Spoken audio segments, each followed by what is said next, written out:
Kodari baru sadar dan puji Anies Baswedan, teman-teman. Wow, ini sih langka sekali ya. Yuk kita simak videonya.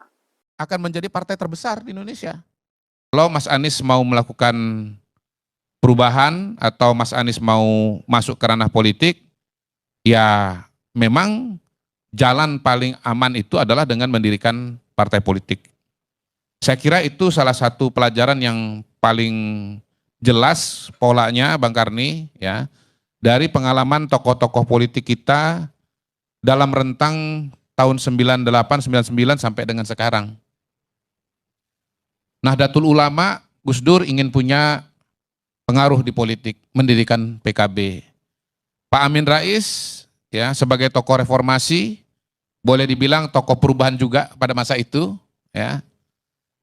Lokomotif reformasi, lokomotif perubahan pada waktu itu mendirikan partai juga, Partai Amanat Nasional. Dan tahun 2004 Pak SBY mungkin mirip situasinya dengan Anies Baswedan, ya mendirikan Partai Demokrat. Apa alasan Pak SBY mendirikan Partai Demokrat? Yang saya dengar dari teman-teman Demokrat adalah karena Pak SBY waktu itu maju calon wakil presiden ternyata tidak berhasil.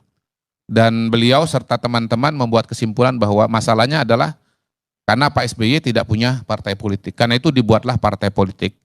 Dan berhasil dengan gilang gemilang, sangat berhasil. Karena partai itu baru didirikan pada tahun 2002, tahun 2004 ikut pemilu langsung dapat suara sekitar 7,5%, hampir 8%, dan Pak SBY terpilih sebagai Presiden Republik Indonesia tahun 2004.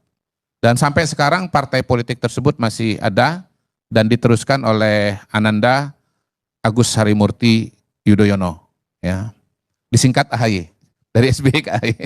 Gitu. Kemudian Pak Prabowo, ya, ingin maju sebagai calon presiden, pernah ikut konvensi Partai Golkar. Beliau kalah di konvensi Partai Golkar. Lalu beliau mendirikan partai politik juga dengan dorongan dari teman-teman dan rekan-rekan Pak Prabowo, ya, misalnya Fadlizon, kemudian juga barangkali Ahmad Muzani, ya, dan seterusnya, mendirikan partai politik. Tidak sesukses seperti Pak SBY, pertama kali ikut pemilu, ya, hanya dapat sekitar 4,5%, hanya bisa maju sebagai calon wakil presiden dan kalah. Tapi partainya terus tumbuh dari 4,5% menjadi berapa dan seterusnya berapa, ya. Kalau tidak salah 11%, lalu terakhir 14%. Gagal 2 kali maju pemilu presiden, gagal dalam pengertian kalah di Pilpres. Tetapi akhirnya 2024 ini berhasil menang dan terpilih sebagai presiden. Nah, contoh-contoh seperti itu amat sangat banyak ya, amat sangat banyak. Jadi jalan yang akan ditempuh oleh Mas Anies sebetulnya bukan jalan yang baru, itu jalan yang sudah dilalui oleh para tokoh-tokoh politik dan jalan yang sangat-sangat lazim, Bang Karni. Ya. Pak Amin Rais berpisah dengan Partai Amanat Nasional mendirikan Partai Umat, walaupun belum lolos PT. Ya. Anies Mata, Fachri Hamzah berpisah dengan PKS, mendirikan Partai Gelora. Tapi geloranya masih gelora kecil-kecil saja, belum gelora besar, gitu ya, sehingga belum lolos juga PT. Nah, kalau bicara Mas Anies, menurut saya ini adalah golden moment. Berbeda dengan Pak Amin. Pak Amin itu sudah sunset. Golden momennya beliau itu tahun 2000, tahun 99. Yang berarti 25 tahun yang lalu. Pertama kali Pak Amin Rais mendirikan partai politik di puncak popularitasnya. PAN dapat sekitar berapa?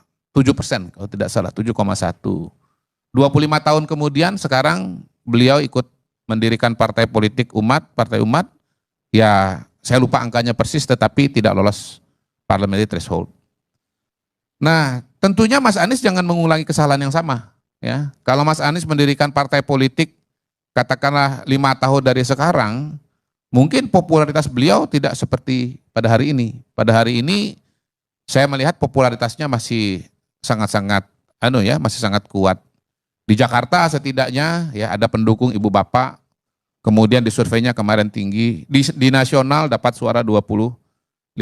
Kalau semua suara Mas Anies 25% itu bisa ditransformasi menjadi suara partai, ya sebutlah misalnya Partai Perubahan Indonesia, ya. Maka kemudian partai ini berpotensi untuk menjadi salah satu partai yang terbesar di Indonesia. Bahkan kalau angka 25% itu kita anggaplah memang dapatnya 25%, identik dengan perolehan suara Pak Anies pada tahun 2024, dan ini dipertahankan sampai dan utuh dipertahankan pada tahun 2029, maka partai ini akan menjadi partai terbesar di Indonesia. Karena notabene ini partai terbesar tahun 2024 ini berapa? PDI Perjuangan hanya sekitar 16 atau 17% saja gitu. Jadi sebetulnya ini prospek yang sangat-sangat menjanjikan kalau Mas Anies mendirikan partai politik. Itu dari segi suara. Kalau dari segi jaringan, relawan Mas Anies sudah tersebar di seluruh Indonesia. Ya, kita tahu bahwa syarat mendirikan partai politik itu salah satunya adalah jaringan, ya, khususnya kalau mau menjadi peserta pemilu. Kalau cuma jadi partai politik relatif mudah, tetapi kalau menjadi peserta pemilu itu syaratnya berat, ya, tidak mudah untuk menjadi partai peserta pemilu di menggunakan aturan yang ada sekarang ini gitu. Nah, itu juga aset yang harus cepat-cepat dikonsolidasikan. Karena yang namanya relawan ini mungkin hari ini masih panas, tapi mungkin tahun depannya lagi sudah dingin, sudah sibuk dengan kegiatan ini dan itu. Jadi harus cepat-cepat dikonsolidasikan. Kalau ada partai politik baru yang paling potensial untuk segera berdiri, yang paling potensial untuk mendapatkan suara yang signifikan, ya, itu adalah partai yang didirikan oleh Anies Baswedan. Ya. Modal suaranya sudah ada, nggak main-main loh, 25% dari total pemilih. Ya. Kemudian relawannya juga jaringannya sudah ada di seluruh Indonesia, tinggal dikontak saja. Ya. Calon pengurusnya sudah ada. Halo teman-teman, berjumpa bersama saya di Dankir 94. Kodari ya, kalau kita lihat Kodari ini relawannya Jokowi hingga Prabowo Subianto teman-teman. Dan kerap kali ini mendukung secara barbar ya. Dan kalau kita melihat bagaimana Kodari ini adalah bisa dikatakan termul kelas kakap teman-teman, yang selalu menyerang Anies di beberapa kesempatan ya. Namun kali ini berbeda, bagaimana Kodari memberikan statement-statement yang enak didengar tentang Anies Baswedan. Nah, kali ini bagaimana Kodari mengatakan bahwa kekalahan Anies di Pilpres ya dengan 24% atau 40 juta lebih suara ini adalah sebuah keuntungan. Apa keuntungannya? Yang pertama ya, Anies Baswedan sudah membuat video pada saat yang lalu yang mengenai niatannya ingin membuat ormas ataupun partai politik.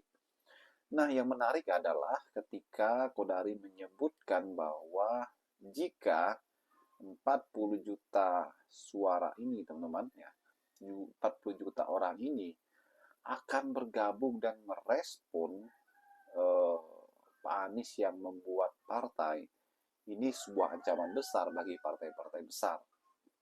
Kalau kita melihat bagaimana 40 juta suara ini, teman-teman, kalau mendukung sepenuhnya partai Anies, katakanlah setengahnya saja, 20 jutaan, ini luar biasa. Partai yang akan didirikan Anies akan menjadi sebuah partai yang besar, partai yang luar biasa, teman-teman. Dan ini adalah sebuah momentum ya, perahu terbalik bagi Anies untuk melanjutkan karir politiknya menjadi ketua umum partai yang besar ya. Bahkan jalan tol bagi Anies untuk menuju Pilpres 2029. Dan kali ini ya, ini tidak main-main ya, bagaimana pergerakan Anies dan relawannya untuk membangun sebuah partai ini sudah terlihat, teman-teman. Bagaimana Ormas Gerakan Rakyat terus ya melebarkan sayapnya ke berbagai tempat, teman-teman. Dan ini ya ditargetkan akan menjadi sebuah partai. Jika ini berhasil, maka partai-partai lain ya akan get out, teman-teman, dari parlemen ya. Dan kalau kita melihat bagaimana Pak panasnya peta politik 2029 ini akan terlihat mungkin tahun depan ya. Bagaimana menurut kalian? Kita diskusi di kolom komentar ya. Sampai jumpa lagi. Salam.